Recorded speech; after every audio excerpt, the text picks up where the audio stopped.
Hi!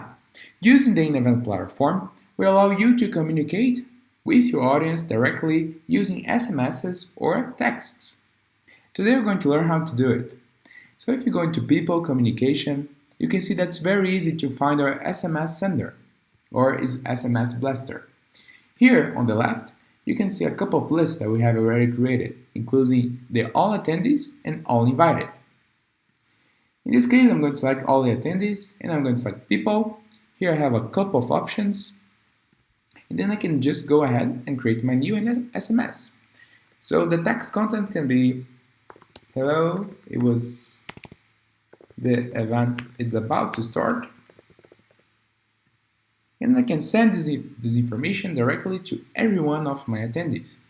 I can preview that and I'm going to receive a text on my cell phone, or I can send that to everyone of my list. To update the contents of the telephone of any of my attendees, it's very easy. I can just go into People, all my attendees, and I can browse through them.